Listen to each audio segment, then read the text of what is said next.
Buenas tardes. Como bien les dijo recién Norma, vamos a terminar, si Dios quiere, con el eje de álgebra. En tal eje estamos tanto Rodríguez Cuello Andrea como quien les habla, Valeria Cardín Quiroga. En la inecuación anterior, en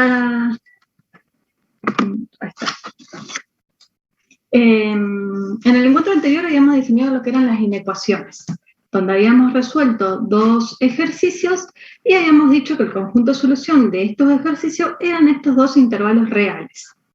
Ahora veamos cómo se llaman estos dos intervalos y qué otros tipos de intervalos existen. Entonces tenemos intervalos abiertos, son los números comprendidos entre A y B, es decir que su notación van a ser los paréntesis. Intervalos cerrados son todos los números que se encuentran entre A y B y los incluyen tanto a A como a B. La notación son los corchetes. Tenemos intervalos semiabiertos, son los números comprendidos entre A y B, donde algunos de ellos, o A o B, está incluido. Es decir, como teníamos en el ejemplo anterior, en el primero, teníamos que el menos 6 no estaba incluido, pero que el 4 sí estaba incluido. Y por el último tenemos la semirrecta. Son aquellos números que pueden ser menor, menor igual, mayor o igual a un cierto número. Como fue el caso del ejemplo anterior, donde teníamos desde el menos 10 tercio hasta el infinito.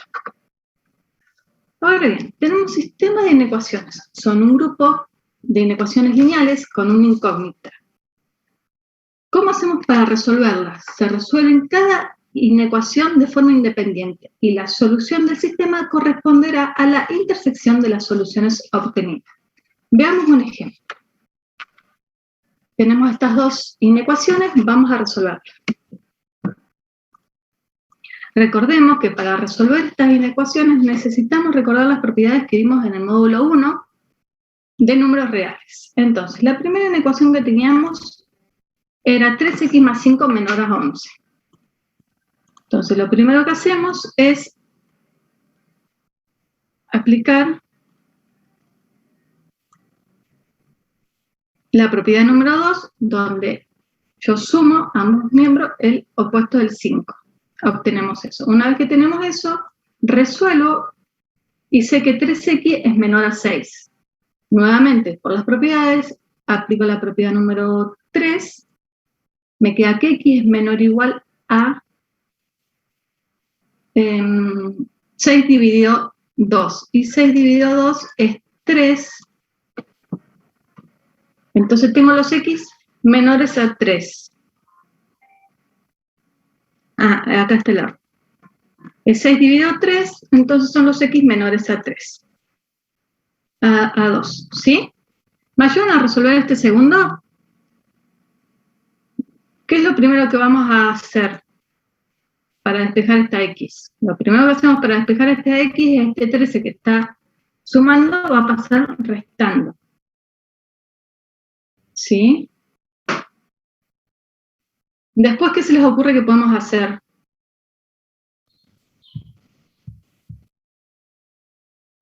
Dividir por 4 y simplificar. Bien. Después divido por 4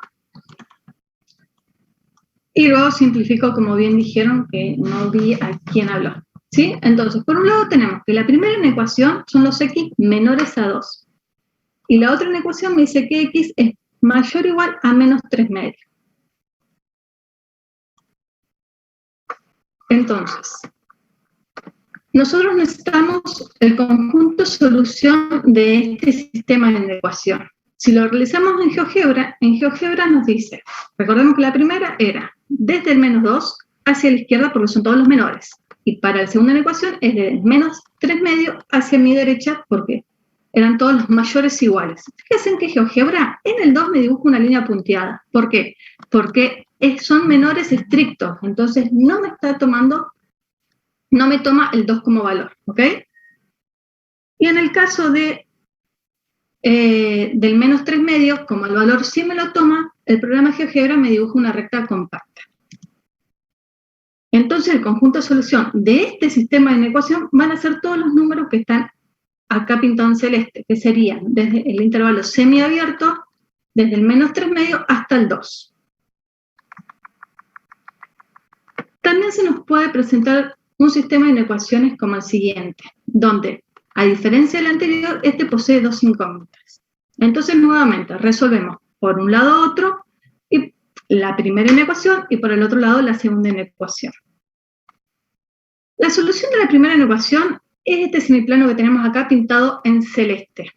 Y para la segunda inecuación es este semiplano pintado en rosa. Como dijimos, para los sistemas de inecuaciones, la solución es la intersección entre estas dos soluciones que obtuvimos.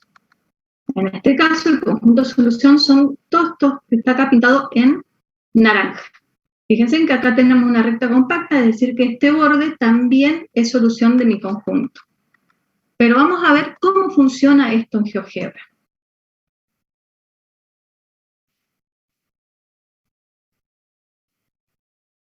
Para poder resolver los sistemas de inecuaciones en GeoGebra, lo que tenemos que ir a la barra de entrada, abrir paréntesis, ingresamos la primera inecuación. La primera inecuación decía que x más y, fíjense que acá tenemos el alfa, en el alfa vamos a tener los operadores o letras griegas que podemos llegar a utilizar. En este caso necesitamos el menor o igual a 6. Salgo de los paréntesis, vuelvo acá, y acá voy a agarrar este que es un piquito, que es una I. ¿Sí? Aprieto la I, vuelvo a abrir paréntesis y escribo la segunda inecuación.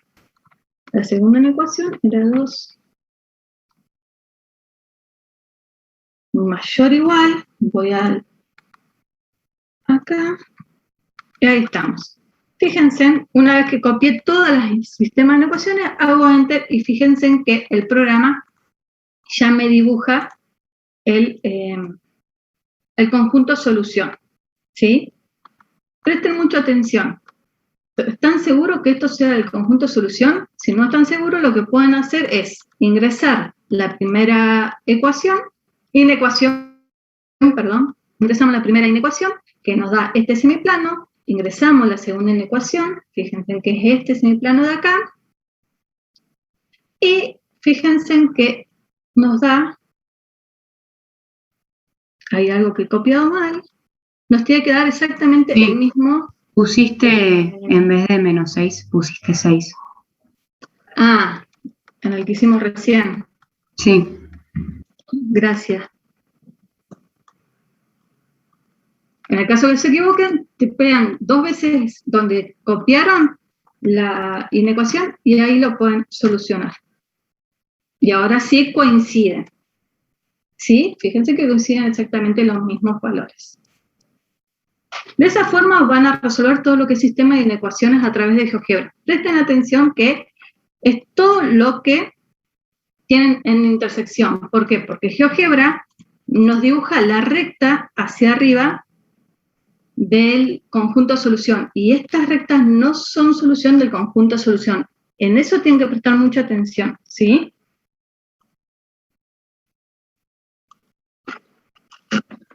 Ahora vamos a continuar con una segunda situación. Ahora, tengo una pregunta. Sí. Viendo el gráfico, porque eso queda como un ángulo que se va abriendo.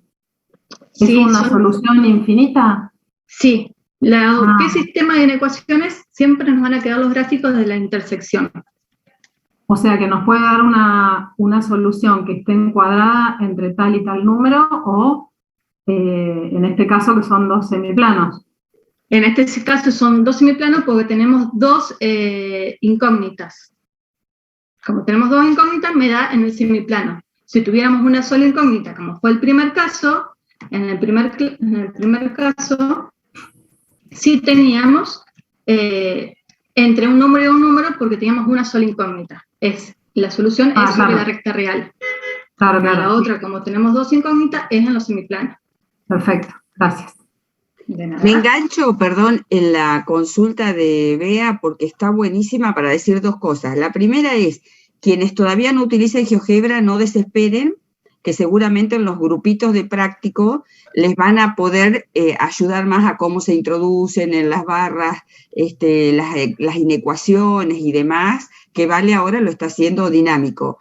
Y la segunda, que buenísimo el señalamiento que está haciendo Vale y la advertencia de Bea, porque cuando están las dos ecuaciones ya las soluciones no son números, valores sueltos, sino que son pares de valores que definen zonas, que es lo que está acá mostrándoles Vale en el gráfico, que quedan todas zonas determinadas con un montón de puntos y cada uno de todo ese montón de puntos terminan configurando la región que es la región conjunto solución. Pero empiezan a aparecer todas estas cuestiones diferentes. En los prácticos seguro que con los ejercicios pueden ir más detalladamente comprobando que ese es el conjunto solución y demás. Continuamos con la segunda situación. La segunda situación, vamos a hablar sobre el acueducto del Río Colorado. En La Pampa se construye el acueducto con el fin de solucionar los problemas de abastecimiento de agua en varias localidades, tomando aguas del Río Colorado. Este tiene un tramo desde el paraje Pichimahuida hasta General Pico.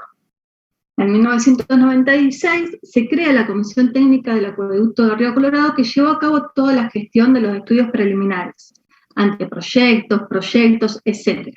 Toda esta gestión se realizó en tiempo récord. La primera etapa ya está terminada, que va desde Pichimahuida hasta Santa Rosa. Este consta de 264 kilómetros de cañería troncal y 268 kilómetros de acueducto secundario, abasteciendo a 17 localidades. Estos caños poseen una forma cilíndrica y son de poliéster reforzado con fibra de vidrio. Pero esto, cabe remarcar que esto trajo nuevos problemas, como es la ruptura continua de este acueducto. Entonces veamos, fíjense que esta es la zona del Parque Luro, veamos qué pasa cuando se rompe, a qué velocidad es expulsada ese agua. Recordemos que el ramal del acueducto tenían forma de cilíndricos. La fórmula del caudal es la que yo les doy acá, y como info también les doy de que el caudal en esta primera etapa es de 0,66 metros cúbicos sobre segundo, y el diámetro del ramal es de 1,02 metros. Entonces vamos a averiguar con qué velocidad es expulsada ese agua cada vez que se rompe.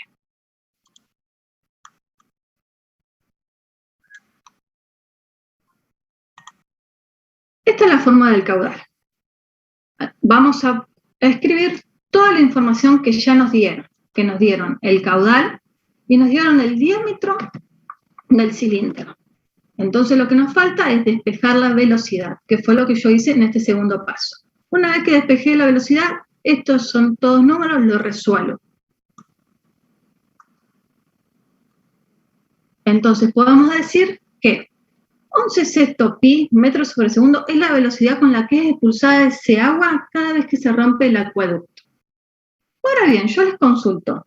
Este C que aparece acá, la B y la D, ¿representan lo mismo?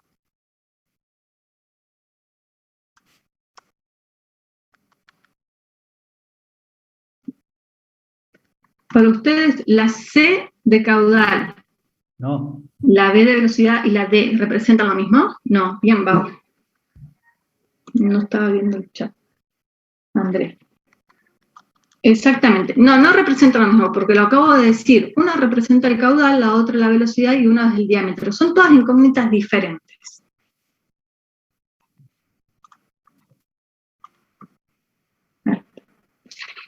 A esta expresión la vamos a denominar monomio, ya que es una expresión algebraica formada por el producto de un número llamado coeficiente por una o más incógnitas con exponente natural que forman la parte literal. ¿Sí? Entonces, veamos algunos ejemplos de monomios. Acá tenemos esta lista. ¿Cuáles de todos estos para ustedes son un monomio? Recuerden que un monomio es un número, que lo llamamos coeficiente, multiplicado por una expresión, por una parte literal, que son incógnitas, que puede ser una o más. ¿Cuáles de las que tenemos acá para ustedes son monomios? 2 a la X. 2 por X, sí. ¿Cuál otra? 3 por X por Y al cuadrado. Bien, bien. Acá también va uno de escribió, nos dijo la primera, la tercera y la última. Buenísimo.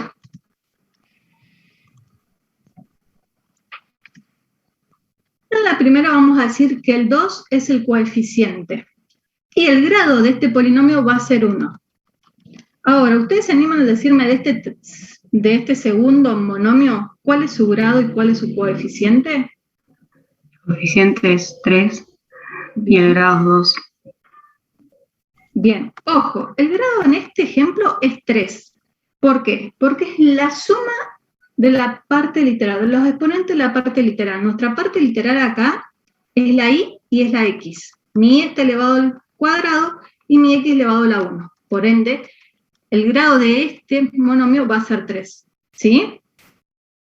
Y del último, ¿se animan a decirme cuál es el coeficiente y cuál es su grado El coeficiente es 2 y el grado es 3. El grado es 3, en eso estamos bien. Y su coeficiente es todo lo que tenemos acá. Es 2 más raíz de 3. ¿Sí? ¿La raíz también se incluye? Sí, es todo lo que tenemos entre paréntesis. Porque si vos haces distributiva, fíjate que vamos a llegar a lo mismo. Entonces el monomio es todo el número que acompaña a la parte literal. La parte literal dijimos que es x al cubo. El número va a ser 2 más raíz de 3. ¿Sí? Es un número real.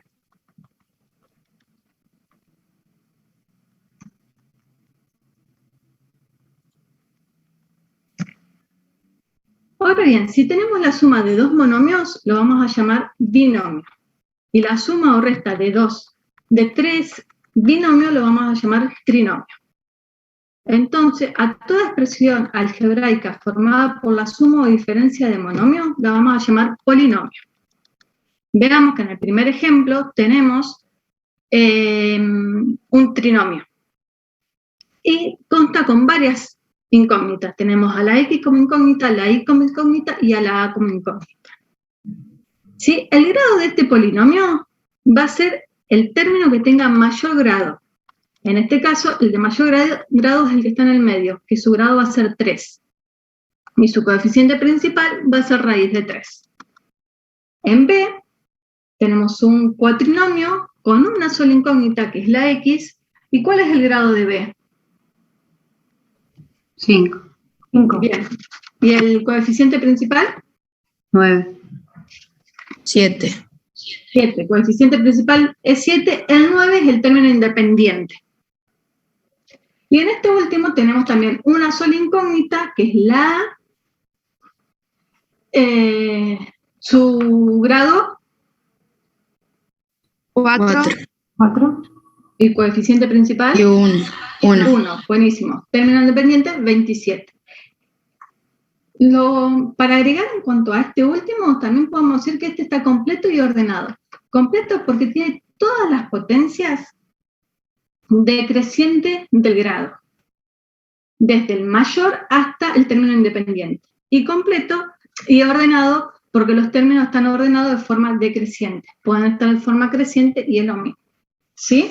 Que son las dos formas en que se pueden ordenar. A un polinomio lo vamos a representar.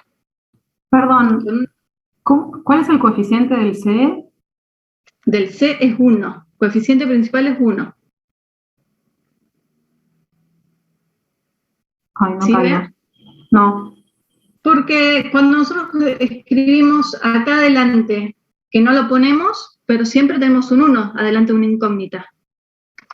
En este caso tenemos el 7. Tomando el que tiene ¿cómo es? El grado más alto. Sí. Bien. Sí. El polinomio siempre vamos a buscar el término que tenga el mayor grado. En este caso el de mayor grado es a la cuarta. Entonces Perfecto. su coeficiente es el que lo acompaña. Genial, gracias. De nada. Los polinomios pueden escribirse de esta forma. Es decir, lo voy a representar a estos polinomios que yo los puse así con una letra. Siempre tiene que estar mayúscula y entre paréntesis la incógnita que tenga ese polinomio. Ahora veamos las operaciones con polinomios. Empecemos con la suma y la resta.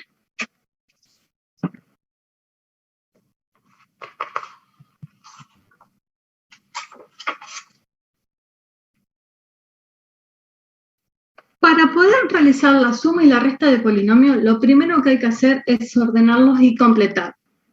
Para completarlo tengo dos opciones. En este caso, P, por ejemplo, no estaba completo. me faltaba el término lineal. Entonces, o dejo el espacio en vacío, como lo dejé acá, o pongo 0x. Cualquiera de las dos formas está bien. Pero yo, cuando vamos a sumar o a restar, siempre hay que completarlos y ordenarlos. Una vez que los ordené, lo que hago es sumo los términos semejantes. ¿Sí? En este caso, ¿a qué me refiero con términos semejantes? Son aquellos que tienen exactamente la misma parte literal y cada uno de sus exponentes son los mismos. En cada uno de sus exponentes son los mismos. ¿A qué me refiero? Claro. Yo tengo este x al cuadrado, lo voy a sumar con x al cuadrado. No lo puedo sumar con otro exponente que tenga x al cubo. Y después sumo los coeficientes. ¿No serían los que tienen el mismo grado? El mismo exponente, el exponente es el grado de este monomio. Lo que pasa es que si vos hablas de grado, el grado del polinomio, el grado del polinomio de t es 4. Y yo te estoy diciendo los de cada término semejante. Sí, sí, ¿Sí? Entendí. Bien.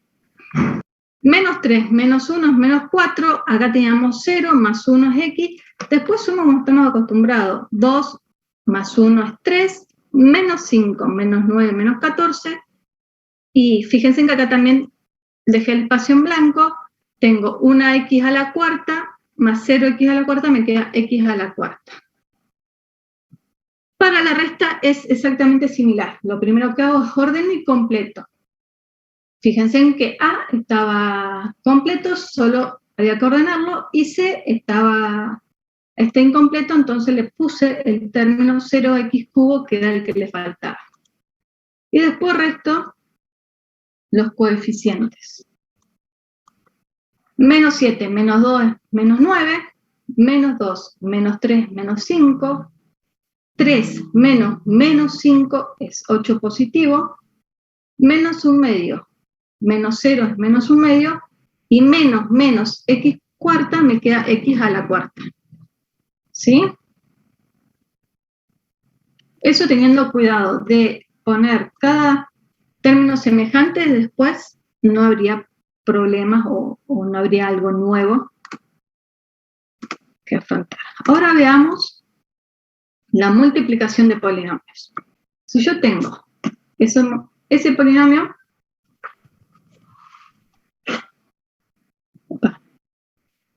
tengo estos 4 polinomios. Por un lado yo voy a multiplicar a por b y por el otro p por q. ¿A ustedes se les ocurre alguna forma de hacer la multiplicación de polinomio? ¿O recuerdan? O no les pregunté si lo habían visto. ¿Ruffini o eso era para armar polinomio? Es para la división de polinomios. Casi. Pero es bueno que ya lo sepas. Para la multiplicación de polinomios, una de las formas, una de las formas puede ser distributiva. Yo voy a arrancar por la otra, haciendo la cuenta a lo largo. ¿Cómo es? Tenemos A por B. A tiene que estar ordenado y completo. B tiene que estar ordenado. No necesariamente tiene que estar completo, pero sí ordenado. Lo primero que hago es 3 por A.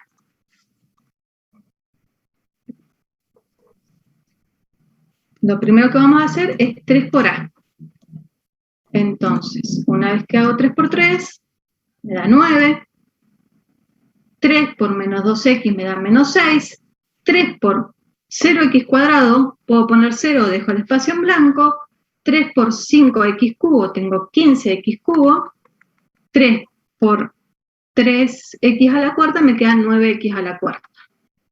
Ahora voy a realizar exactamente lo mismo, pero con el menos x. Entonces voy a multiplicar al polinomio a por menos x.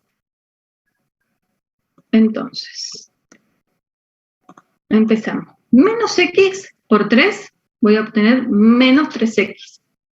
Menos x por menos 2x es más 2x al cuadrado. menos x por 0 tengo 0, fíjense en que yo dejo el espacio en blanco, menos x por 5x al cubo, tengo menos 5x a la cuarta, y menos x por 3x a la cuarta, tengo menos 3x a la quinta. Y por último vamos a multiplicar a la por 2x al cuadrado. De la misma forma 2x por cada uno de los términos que tengo en el A. Una vez que ya hice toda la multiplicación por cada uno de los términos que teníamos en B, lo que hacemos es sumar los términos semejantes. Por eso fui acomodando todos los términos uno debajo del otro, los semejantes. Entonces tengo 9. Me queda 9, menos 3, menos 6, menos 9, 2, 6, 8x cuadrado, 15x al cubo, menos 4 me queda 11x al cubo, 9 menos 5 me queda 4x a la cuarta, y menos 3 más 10 me queda 7x a la quinta, y finalmente me queda 6x a la sexta. Esto por ahí es recomendable así cuando tenemos muchos términos tanto en A como en B, para no perdernos. Pero si no, es como dijo Bau, no sé si me habrá escrito alguien más, como dijo Bau, lo que podemos hacer es distributiva. Este es P, este es Q, y aplico la distributiva. ¿Cómo aplico la distributiva? Como estamos acostumbrados, agarro el primer término, lo multiplico por el primer término de Q, el primer término por el segundo término de Q. Después hago lo mismo con el 5, el primer término de Q, y el segundo de Q. ¿Sí? Así que hago la distributiva. Una vez que hago esa distributiva, lo único que me queda es operar. Acomodo los términos semejantes y escribo la solución. Y me queda la solución. ¿Sí? Son las dos formas de multiplicar que tenemos. Una por distributiva y la otra haciendo esta cuenta larga.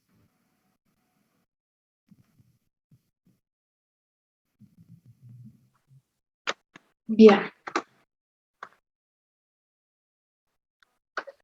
Ahora vamos a ver la división de polinomios. Dados dos polinomios P y Q, siempre existen un C y un R únicos, llamados cocientes y restos respectivamente.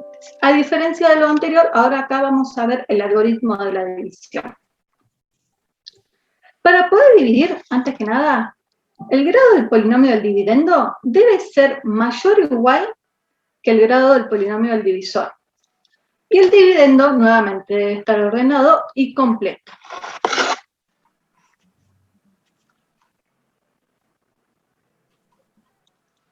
Entonces, cuando hacemos la división de polinomio, lo primero que hacemos es agarrar el primer término del polinomio y lo dividimos con el primer término del divisor. Entonces, 3 dividido 2 tenemos 3 medios, x a la cuarta dividido x cuadrado me queda x cuadrado. Una vez que obtengo este, lo que hago, multiplico por los términos del divisor y los voy colocando abajo de los términos semejantes del dividendo.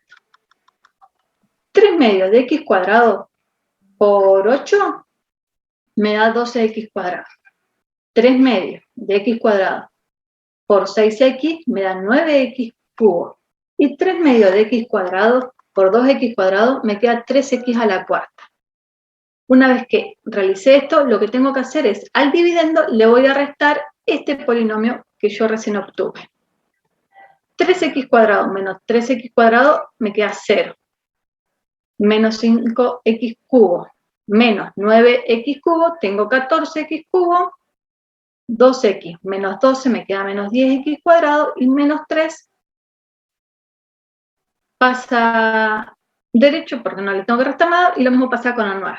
Y ahora nuevamente realizo la misma operación que hice recién. Agarro el primer término que tenemos acá y lo divido con el primer término de acá. Tengo menos 14 dividido 2. Menos 14 dividido 2 es menos 7. X cubo dividido x cuadrado me queda la x. Tengo este y empiezo a hacer las multiplicaciones. Menos 7x por 8, tengo menos 56, menos 7x por 6, tengo menos 42x cuadrado y menos 7x por 2x cuadrado tengo el menos 14x cubo. Este nuevo que encontramos recién lo vamos a restar con el divisor que teníamos, el dividendo que teníamos acá.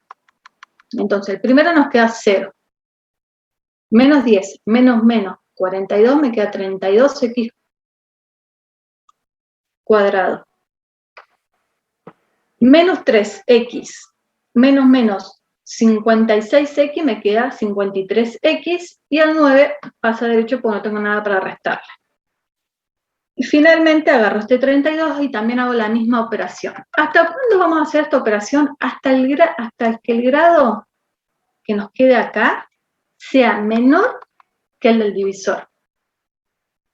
Entonces, finalmente obtenemos que todo esto que tenemos acá es el cociente de mi polinomio, y lo que tenemos acá es el resto de nuestro polinomio, porque fíjense que el grado de este polinomio es menor al grado del divisor. ¿Sí?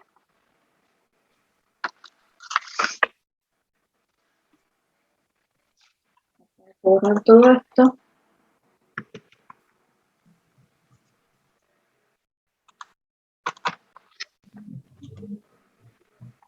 Ahora bien, una forma, que creo que la nombraron hace un ratito, un método más cómodo para hacer divisiones se llama la regla de Ruffini. Pero tenemos que prestar atención porque el divisor tiene que tener esta forma, tiene que ser x menos a. ¿Sí? También Si se no, puede usar cuando el divisor tiene esa forma. Sí, pero ahí estás buscando cosas diferentes. Acá estamos haciendo la cuenta de división y el teorema del resto nos da el resto, vale la redundancia. Que eso también lo vamos a ver ahora acá. La regla de Ruffini, dijimos que es una forma más fácil de dividir. Y sí o sí.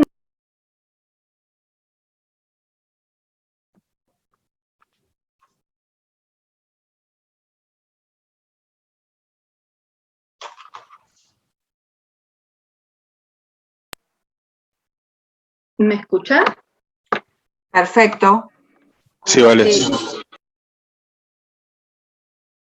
Ahí te muteaste, Vale.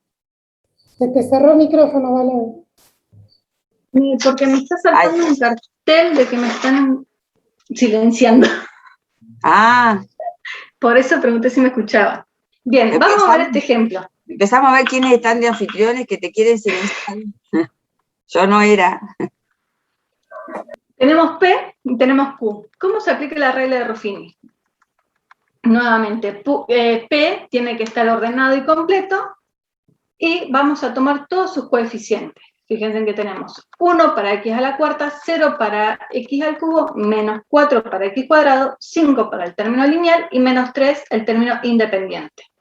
Una vez que acomodamos los coeficientes del polinomio P, lo que hacemos es, acá vamos a poner menos a. Es decir, si acá el valor de a es negativo, el valor de acá va a ser positivo. El primer valor pasa a derecho. Lo pongo acá. Una vez que tenemos este, vamos a hacer 1 por 2. Y lo ponemos abajo del segundo coeficiente que habíamos puesto anteriormente. ¿Y ahora qué hago? 0 más 2, tengo 2. 2 por 2 es 4. Menos 4 más 4, 0. Y nuevamente, y así sucesivamente hasta el final. ¿Sí? Siempre tenemos este resultado, lo multiplico por el 2 y lo pongo abajo. Y después sumo. 5 más 0 es 5. Fíjense que en este caso llegamos a que el resto de nuestra división es 7, y el coeficiente de nuestro... Y el coeficiente de cociente son todos estos. ¿Pero qué le está faltando a estos coeficientes? Le está faltando la parte literal. Entonces, la parte literal de este coeficiente, ¿cómo hacemos? Empezamos desde el 5, del que tenemos más hacia la derecha. Ese va a ser nuestro término independiente. Y a partir de ahí vamos agregando la x, con un exponente cada vez más. Tenemos 5 término independiente, 0 por x, 2 por x cuadrado y 1 por x cubo. ¿Sí? Entonces, este es el coeficiente del cociente. Ahora hagamos una comparación entre la división que hicimos anterior, que le decimos tradicionalmente la casita, y la regla de Ruffini. Vemos claramente que la regla de Ruffini es un método mucho más directo y más práctico para resolver cuando tenemos nuestro divisor como x menos 2. ¿Sí? Ya que acá se hace más largo y más tedioso por ahí el procedimiento que cuando aplicamos regla de Ruffini.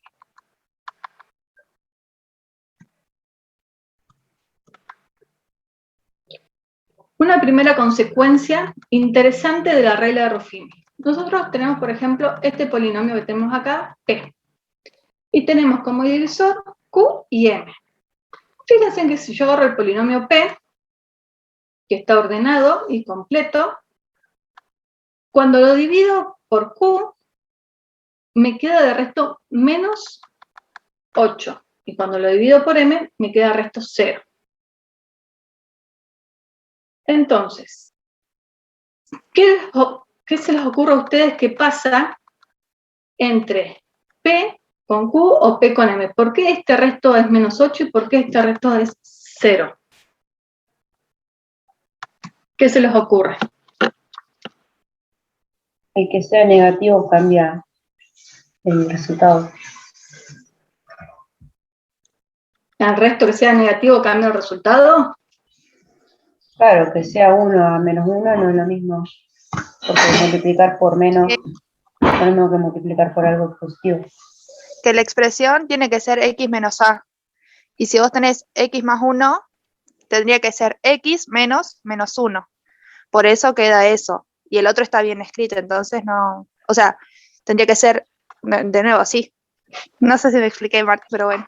Bien, vamos a aclarar algo. Nuestra expresión dijimos que tenía que ser x menos a.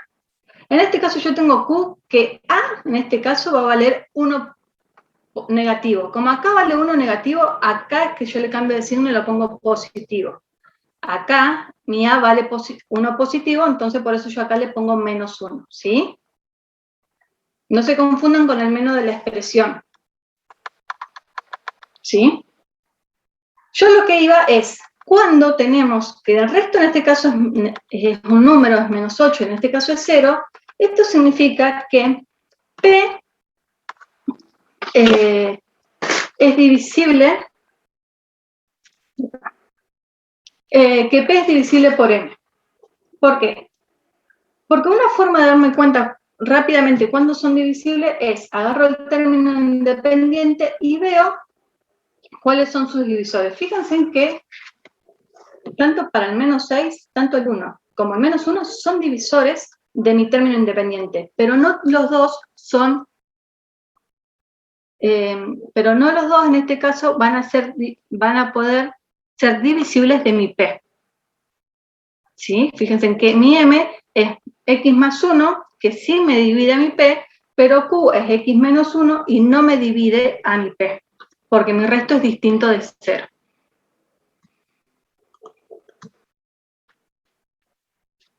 Ahora veamos el teorema de resto.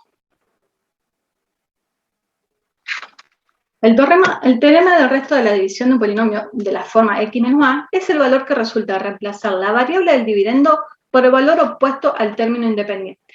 Es decir, anteriormente teníamos este polinomio P y dos divisores, el Q y la M. Fíjense que para Q habíamos dicho que su resto era menos 8 y que para M su resto era 0. Entonces, lo que podemos decir es que P es divisible por Q, que M es divisible, que P es divisible por M, pero no por Q. Acá está mal escrito. Disculpe. P es divisible por Q. P no es divisible por Q. ¿Sí? ¿Por qué? Porque el resto es distinto de 0.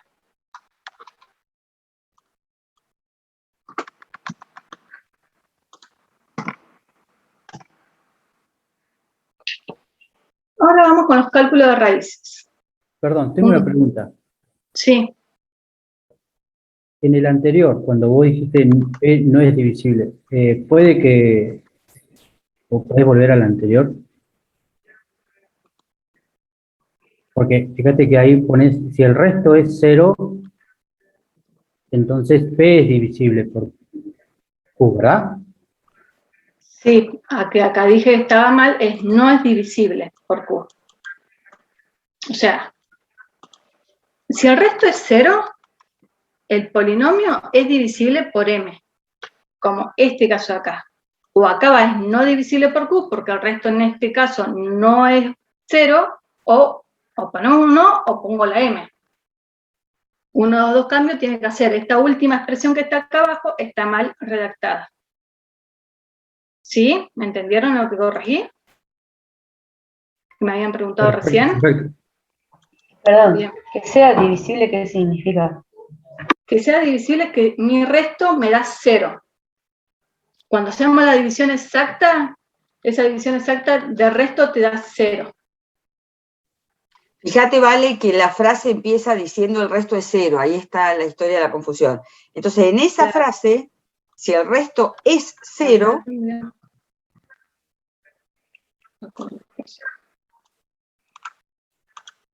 pasa que una vez que yo aprieto Enter, me aparece lo que ya tengo abajo. claro. Ahí está. Lo dejo ahí. Ahí es la frase como corresponde. ¿Sí? Porque fíjense que cuando dividimos P por B, el resto sí me da 0.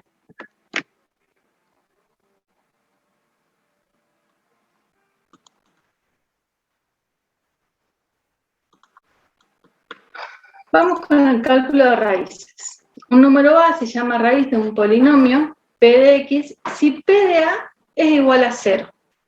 Es decir, la raíz de un polinomio son las soluciones de la ecuación P de X es igual a 0. Nuevamente volvemos al ejemplo anterior. Tenemos este polinomio y sabemos que cuando dividimos por X más 1, su resto me da 0.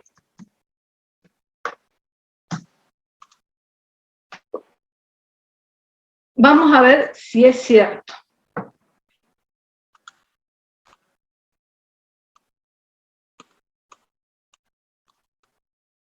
Sabemos que para el cálculo de raíces, recordemos que vamos a fijarnos, vamos a utilizar el teorema de restos, que ahí encontramos rápidamente cuáles me dan 0, y ¿qué valores voy a usar? Voy a usar todos los divisores de mi término independiente. Mi término independiente es menos 6. Sus divisores son más menos 1, más menos 2, más menos 3 y más menos 6. Entonces, voy a aplicar el teorema de resto para ver cuáles de esas satisfacen donde P de A es igual a 0. Aplico el teorema de resto para la primera, para cuando X vale menos 1, y me da que vale 0. Es decir, esto es una raíz. Aplico para el 1 positivo, me da que vale menos 1, esto no es raíz. Aplico para menos 2, me da 4, no es raíz.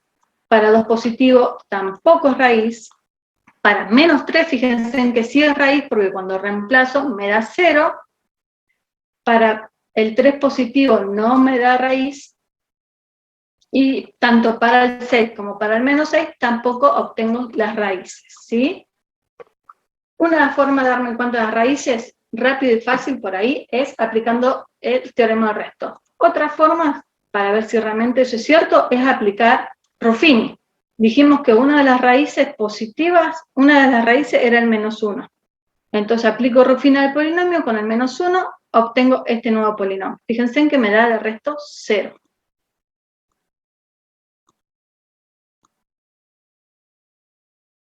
Que me da de resto 0. Ajá. Ahora continuemos. Busco otra de las raíces, que era el 2 positivo.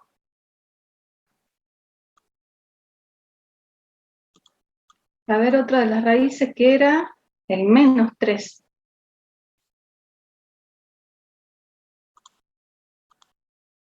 El menos 3. Así que bajo. 1 va derecho. 1 por menos 2 me queda menos 2. acá me queda menos 1. Hay una. Con el 3 vale. Si está bien allá la cuenta. Volví a copiar lo mismo. Eso. Ahí está. Menos 3, acá tenemos menos 2. Menos 2 por menos 3, acá tenemos ese 6 positivo que ya estaba escrito. Ahí está, claro. Ese sí sirve, claro. Esto por ahí de lleno. Ahí está, ¿sí? Nuevamente, fíjense en que restamos. 1 menos 3 me queda menos 2 y este es menos 6. Con el 6 me queda 0. Entonces las raíces es menos 2 era el término independiente. Esta es la X y estas dos son raíces que son las que ya teníamos escritas acá. Me queda que el cálculo de raíces, este polinomio que está así, lo puedo factorizar poniendo primero adelante el coeficiente principal. En este caso su coeficiente principal es el 1.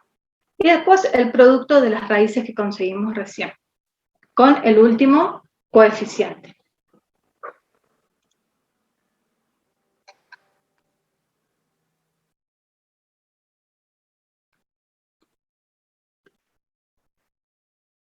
Ahora continuamos con los casos de factoreo. Fíjense que en los casos de factoreo vamos a tener factor común en grupo, cubo de un binomio, cuadrado de un binomio y diferencias de cuadrado.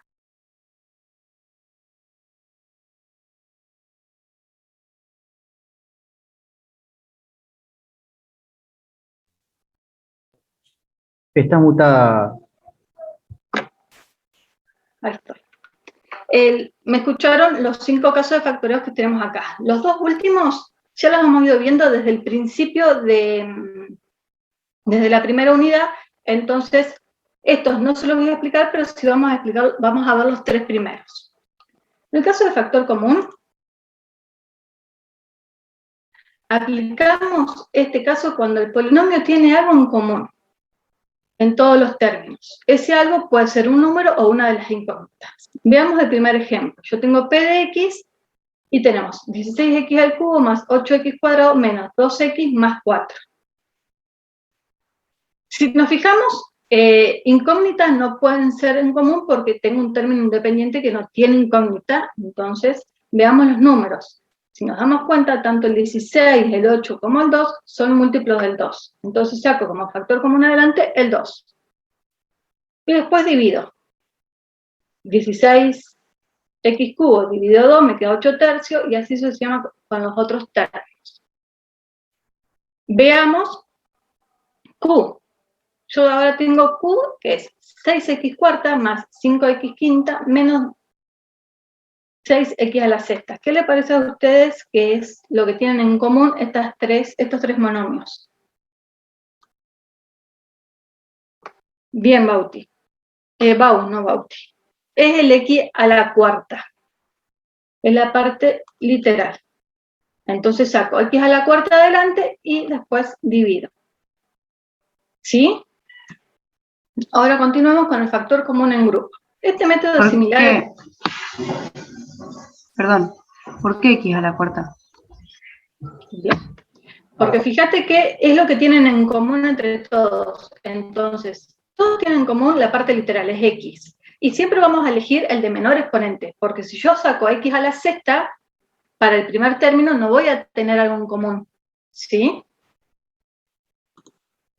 Ah, ok. Entonces saco el de menor exponente siempre.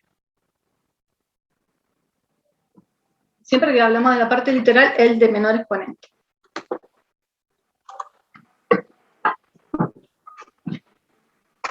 Factor común en grupo. El método es similar al anterior y lo que debemos hacer es partir el polinomio en dos partes, porque en la primera parte va a haber algo en común y lo mismo va a pasar con la segunda.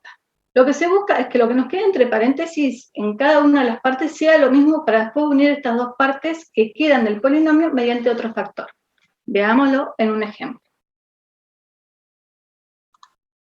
Yo, porque está así, voy a agarrar como primer parte los dos primeros y como segunda los dos segundos.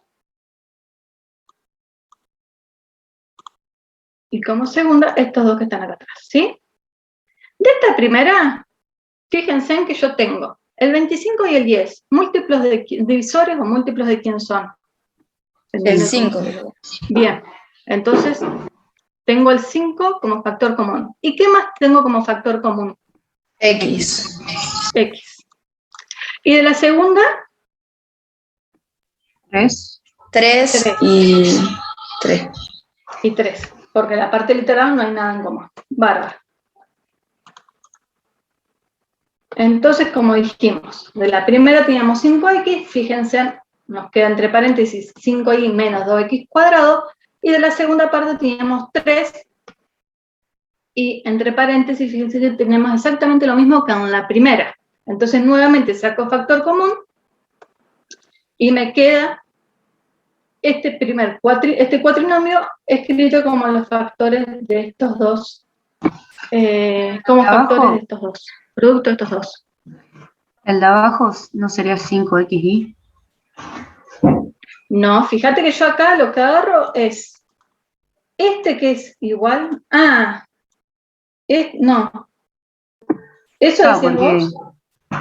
5 por 5x por 5y es... perdón. Ah, no, estás dividiendo. Bueno, igual, ¿dónde queda la x? Vamos de vuelta. Fíjate que esta primera parte viste lo que hice, ¿no? ¿Lo entendiste? El factor común que saqué en cada uno de ellos, de esas partes. Sí, el factor Bien. común, sí. Fíjate que ahora tengo esta segunda. Entonces saco como factor común estos dos paréntesis, porque este paréntesis es igual a lo que yo tengo en este paréntesis de acá. Lo saco acá adelante como factor común. ¿Por quién?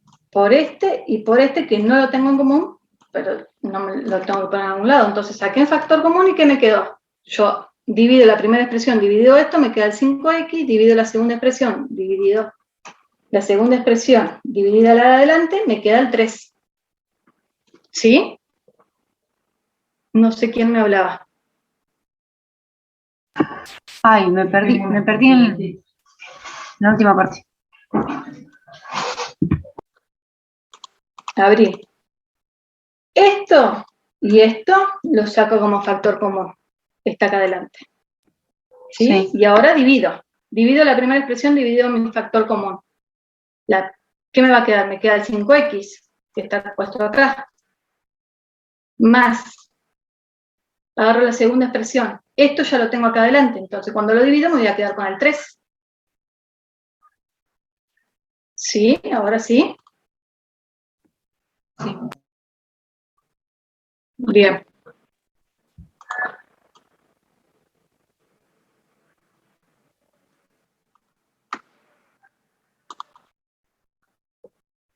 Veamos el cubo de un binomio.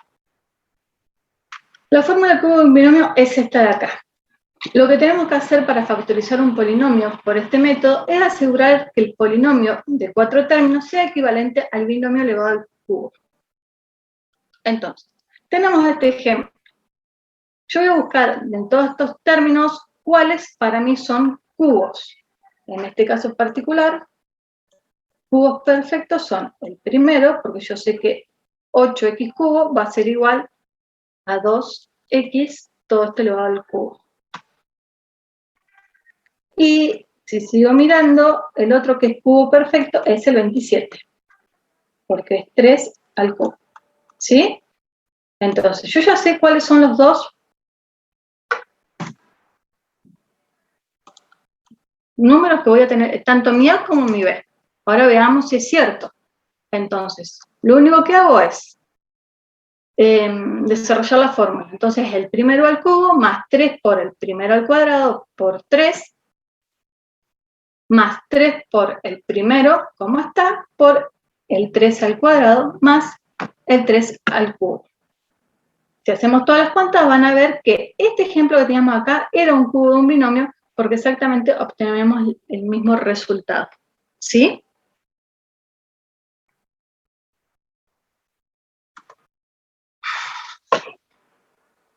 Divisibilidad de polinomios. Para todo lo que es divisibilidad, debemos recordar todo lo que vimos en la primera unidad. Debemos tener todo fresco. Yo voy a ir haciendo comparaciones con los números enteros para por ahí hacerlo más, que se vea más. Múltiplos y divisores. Si existe un polinomio Q tal que P es igual a un divisor por Q, diremos que P es múltiplo de D. Además, D es divisor de P si la división es exacta. Recordemos las definiciones con los números enteros. Con los números enteros decíamos que 8 era divisor de 24, ya que 24 dividido 8 me daba 3, y esa división es exacta. Entonces, podemos decir que el 24 lo podemos escribir como 8 por 3. Por ende, 24 era múltiplo de 8. De la misma forma lo vamos a trabajar con polinomios. Ahora veamos si es cierto que, dado este polinomio D, es divisor de este polinomio P que tenemos acá.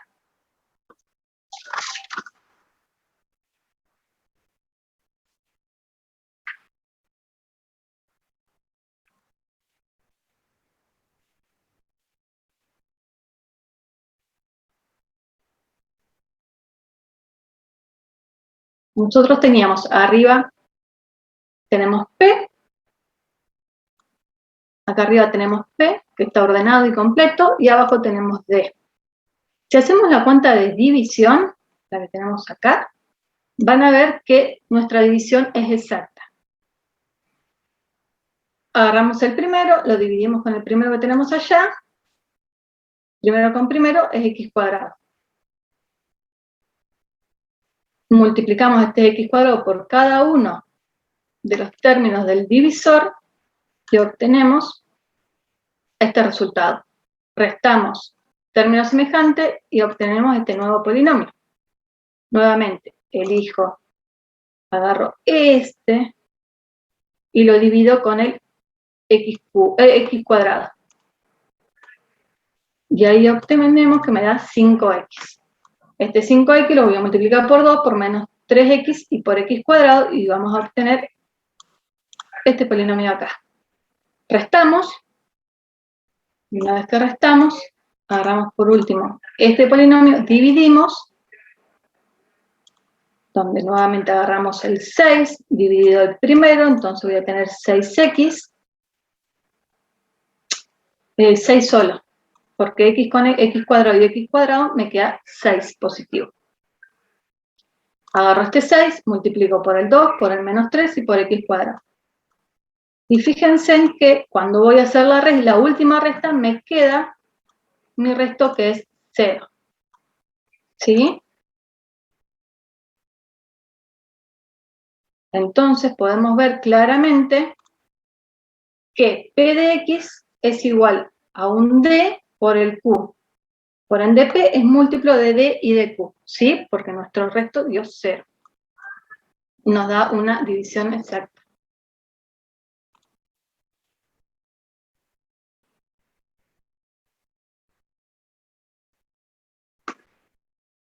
Polinomios irreducibles. Se le llama polinomio reducible cuando no existe ningún polinomio divisor de grado inferior a E. Si tenemos A, que es reducible, también lo va a hacer A por X, un tercio de A por X.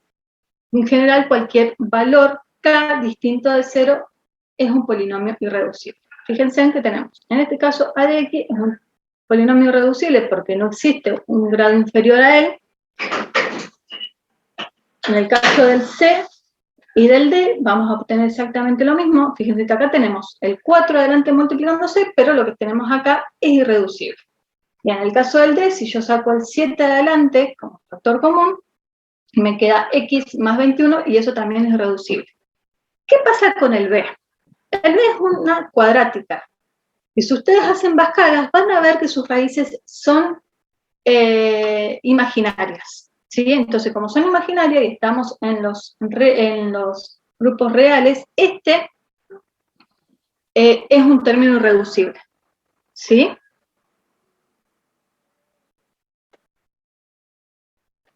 Descomposición en factores. Si hablamos de números enteros, recordemos que descomponíamos en factores primos. Por ejemplo, tenemos el 84. Si yo lo descompongo en factores primos, el 84 es igual a 2x² por 3 por 7.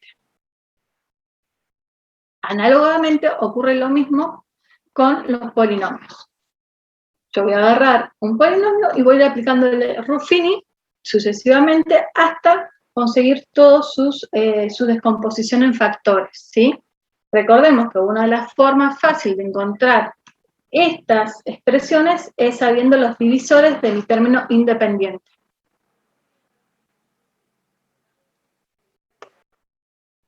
Máximo común divisor. Se dice que D es un máximo común divisor de dos polinomios P y Q si es divisor de ambos y no hay otro polinomio divisor común que tenga mayor grado que él. Vamos de vuelta a los números enteros. Tenemos el 18 y el 30. Decimos que su máximo común divisor es el 6. ¿Por qué? Porque el 18 se escribe como 2 por 3 al cuadrado y el 30 como 2 por 3 por 5. Y el máximo común divisor era el producto de lo que tenían igual, pero con el menor exponente. En este caso, el 2 y el 3. Lo mismo nos pasa con los polinomios. Yo ahí les pongo un P y un Q. Fíjense, este es mi P y acá tenemos Q. Mi máximo común divisor van a ser toda aquella expresión que tengamos con el menor exponente y que tenga tanto P como Q. Si miramos la primera expresión acá y acá, tenemos x menos 1 al cuadrado y esta es la cuarta. Me voy a quedar con x menos 1 al cuadrado. X menos 2 elevado a la 1, x menos 2 elevado al cubo. Me quedo con la primera expresión elevado a la 1. ¿Sí? Y fíjense en que este término que tengo acá y este que está acá, como es distinto en ambos, no lo incorporamos. Porque siempre estamos buscando el máximo común divisor. Una vez que tenemos esto, o lo resolvemos, o sea, hacemos en este caso el cubo y después aplicamos distributiva, o simplemente lo dejamos expresado así, que también está bien.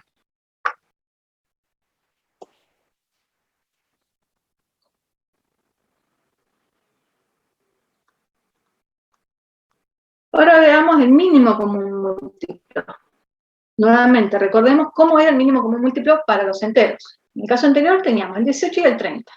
Para el mínimo común múltiplo vamos a elegir el de mayor exponente y lo que teníamos diferente cuando escribíamos en factores primos.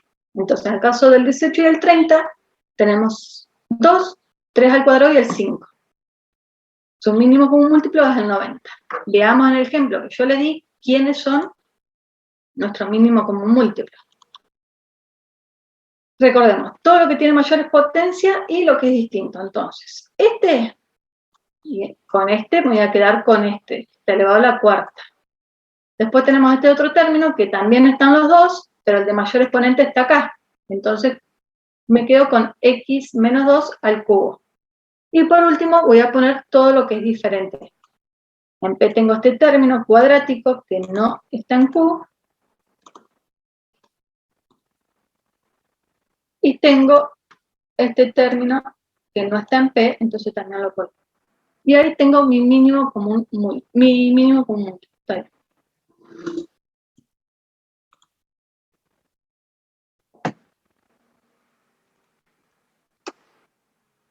Fracciones algebraicas. Un segundo.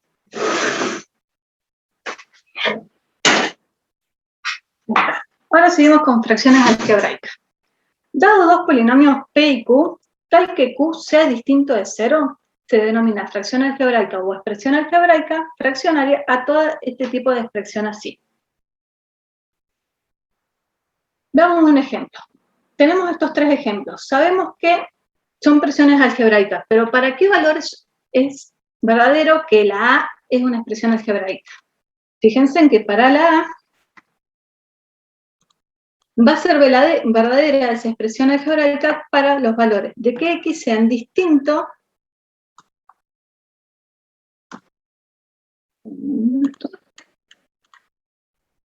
X tiene que ser distinto de 0, en este caso, y X va a tener que ser distinto de 1 positivo. ¿Por qué? Porque si yo reemplazo en esos valores ahí, me va a dar que esto vale 0 y mi Q nunca puede valer 0, ¿sí?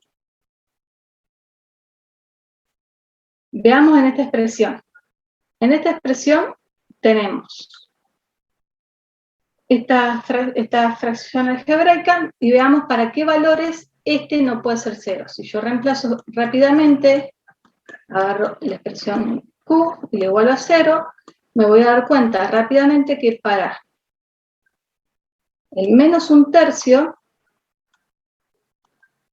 esta expresión no es, vale para todos menos para X cuando vale menos 1/3, ¿sí? Tenemos que tener cuidado en eso. El valor de Q nunca puede ser 0. Una expresión algebraica es reducible si no existen entre ellas factores comunes en el numerador y denominador. Como tenemos acá, tenemos la primera, fíjense en que tengo X y X menos 3. Yo no tengo nada para poder simplificar entre ellos. Entonces esta se le dice fracción algebraica irreducible. Pero en esta segunda, nos damos cuenta rápidamente que se puede sacar factor común, por ejemplo, tanto arriba como abajo. ¿Sí? Entonces, esta no es irreducible. Vamos a hacerla irreducible. Para hacerla reducible, como les dije recién, una de las cosas que podemos hacer es sacar factor común arriba. Saco factor común X arriba y saqué factor común X abajo. Y acá nuevamente me quedó una cuadrática, que yo la resolví por Bhaskara. ¿Sí? Y obtengo estas dos raíces. Ahora lo que puedo hacer es simplificar. Esta X con esta X de acá y esta X más 1 con esta X más 1 que tengo acá. Entonces finalmente esto me queda un 1 arriba y un X menos 3 abajo. Esto sí es una expresión algebraica irreducible. Esta no. Sí son semejantes.